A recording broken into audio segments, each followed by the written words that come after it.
मध्य प्रदेश में छत्तीसगढ़ में इन दिनों गजराज का गुस्सा देखने को मिल रहा है। अब इस खबर पर आते हैं।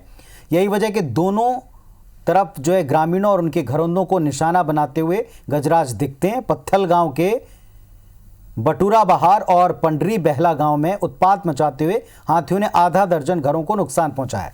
दहशत के चलते इलाके के 10 से ज्यादा गांव के लोग रत जगह करने के लिए मजबूर हैं। इलाके में 30 दिन से 14 हाथियों का मूवमेंट है। उधर मध्य प्रदेश के मंडला जिले के टिकरा टोला गांव में एक जंगली हाथी के हमले में 2 ग्रामीणों को गंभीर चोटें आई हैं, जिसके बाद उन्हें जबलपुर रेफर किया है। बता दें आपको, ये वही हाथी है जिसका एक साथी जबलपुर के मुहास गांव में करंट का शिकार होकर जिसकी जान चली गई थी, और इसके बाद ये हाथी मंडला के बीजा डांडी वन परिक्षेत्र में प्रवेश कर गया।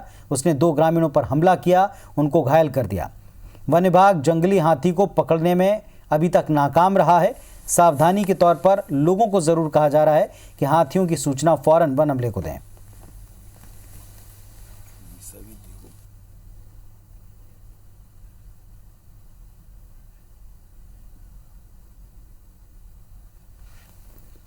और इस वक्त हमारे 2 सहयोगी हमारे साथ में जुड़ रहे हैं, सीधे उनका रुख करते हैं। रमेश शर्मा जुड़े हैं पत्थल गांव से और विजेंद्र पांडे जुड़ गए हैं जबलपुर से। रुख करते हैं, पहले पत्थल गांव चलते हैं रमेश के पास। जी, किस तरह के हालात हैं?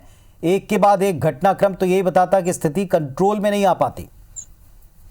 जी बिल्कुल सही है। पत्थलगांव क्षेत्र में 14 हाथियों का दल पिछले 3 दिनों से काफी जमकर उत्पात मचा रहा है।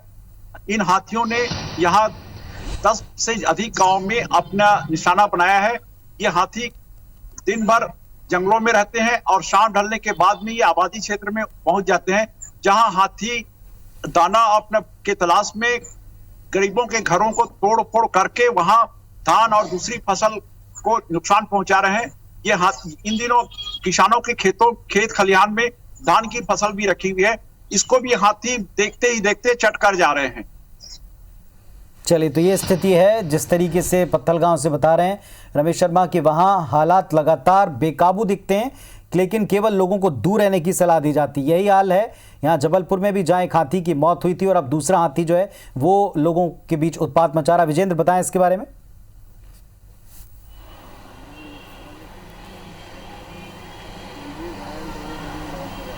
जी हाँ पुनीत, जैसा आपको जानकारी है कि राम और बलराम नाम की हाथियों की एक जोड़ी उड़ीसा से निकली थी और जो अपने दल से भटक गए थे।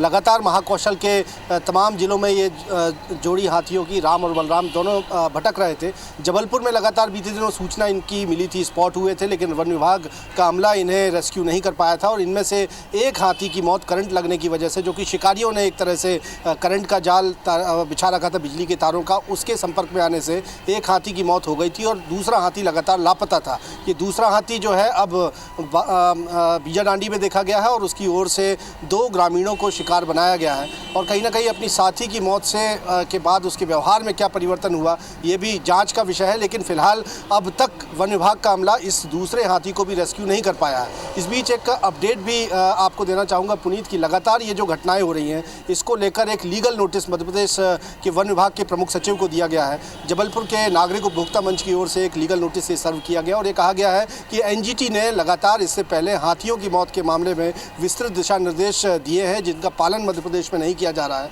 और उसी आदेश के मद्देनजर ये मांग की गई है कि जबलपुर में करंट से हाथी की मौत के मामले में जो लापरवाह, जो जिम्मेदार अफसर हैं वन विभाग के, उनसे पर्यावरण मुआवजा वसूला जाना चाहिए, जैसा कि एनजीटी ने पहले आदेश दिया था। और साथ ही साथ जो केरल में गर्भवती हथनी की मौत हुई थी पटाखे युक्त अनानास को खाने के बाद, उस मामले पर यह ऑर्डर हुआ था। साथ ही साथ आसाम में हाथियों की मौत के मामले पर ऐसा ही आदेश दिया गया था। तो अब एनजीटी की ओर से न सिर्फ इस मामले में जिम्मेदार अधिकारियों से पर्यावरण मुआवजा वसूलने की मांग की गई है, लेकिन इसके साथ ही साथ जो बांधवगढ़ में तकरीबन 40 जंगली हाथी लगातार भटक रहे हैं, उनकी भी सुरक्षा की मांग की गई है। और इस लीगल नोटिस में कहा गया है कि अगर सरकार या वन विभाग इन दोनों ही मांगों पर 48 घंटों में कार्रवाई नहीं करता है, तो इस मामले पर नेशनल ग्रीन ट्रिब्यूनल में एक याचिका भी दायर की जाएगी, जिसमें मांग की जाएगी कि लगातार निर्देशों की अवहेलना के बावजूद मध्य प्रदेश में वन्य प्राणियों की क्या स्थिति हो रही है। खासतौर पर अगर मध्य प्रदेश की बात करते हैं पुनीत, तो ये एलिफेंट बेयरिंग स्टेट नहीं है, यहाँ प्रमुखता से नहीं पाए जाते।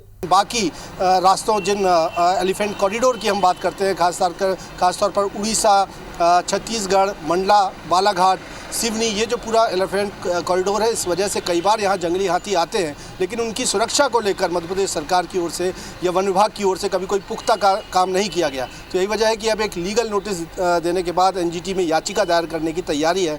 एक हाथी तो मारा गया करंट की वजह से, इस मामले में 2 शिकारियों को वन विभाग ने गिरफ्तार किया, उनसे पूछताछ भी की जा रही है। लेकिन दूसरा हाथी, जिसे लगातार स्पॉट होने के बावजूद पकड़ा नहीं जा सका था, वो अब बीजा डांडी में देखा गया है। 2 ग्रामीणों को उसने एक तरह से अपने गुस्से का शिकार बनाया है। अब भी वन विभाग ग्रामीणों से ही ये चेतावनी दे रहा है उनको कि वो दूर रहे, लेकिन अब तक जो इक्विपमेंट्स हैं उनका यूज़ नहीं किया गया है। मसलन ड्रोन कैमरे का अगर बिल्कुल विजेंद्र, जैसा आप बता रहे हैं कि यही एक बड़ी बात है कि केवल लोगों को दूर रख के क्या समस्या का कोई हल निकाला जा सकता है। फिलहाल बहुत शुक्रिया आप दोनों का जुड़ने के लिए और पूरा अपडेट देने के लिए। और मंडला में जैसा हमारे साथी बता रहे थे कि मंडला हाथियों का ये दल, जिसमें से ये बिछड़ता हुआ आपस में जबलपुर पहुंचा, एक हाथी की मौत हुई, अब फिर ये मंडला तक जा पहुंचा है। चंद्रेश खरे हमारे साथ जुड़ गए हमारे सहयोगी मंडला से। जी बताएं चंद्रेश, अपडेट दें। जी अपडेट ये कि हाथी अभी फिलहाल बियर डांडी के जंगलों के आसपास घूम रहा है। वन विभाग की टीम सतपुड़ा टाइगर रिजर्व से होते हुए हाथी मंडला पहुंचे थे। आज की स्थिति में पेंच टाइगर रिजर्व के फील्ड डायरेक्टर सीसीएफ कान्हा और इनका पूरा अमला वन विभाग का मौके पर हाथी की तलाश कर रहा है। ड्रोन लेकर के, ड्रोन से हाथी की तलाश की जा रही है। एक बात ये कहने हाथी के विशेषज्ञ ये कहते हैं कि 3 महीने पहले ये हाथी उड़ीसा, छत्तीसगढ़ होते हुए, पेंच टाइगर रिजर्व होते हुए, सतपुड़ा होते हुए मंडला पहुंचे थे। इन्होंने कोई भी जनहानि नहीं की थी, मगर विगत 2 दिवस पहले एक हाथी की करंट से मृत्यु के बाद जो हाथी बचा हुआ वो अग्रेसिव हो चुका है। उसको समझ में नहीं आ रहा कि मैं क्या करूं, कहां जाऊं। तो इसी के चलते इसने कल जनहानि की, 2 किसानों को घायल किया और दोनों किसानों की हालत गंभीर है, जिनको जबलपुर रेफर किया गया। इसी सबको देखते हुए पूरा वन विभाग का अमला, कान्हा टाइगर रिजर्व की टीम, पेंच टाइगर रिजर्व की टीम और टेरिटोरियल फॉरेस्ट की टीम पूरी मौके पर है। अब उनका ये सोचे कि हाथी को ट्रंकुलाइज कर कान्हा लाया जाए। चलिए, बहुत बहुत शुक्रिया चंद्रेश आपका इस पूरी जानकारी के लिए। तो हाथियों के दल में से एक हाथी की मौत के बाद दूसरा हाथी एग्रेसिव है।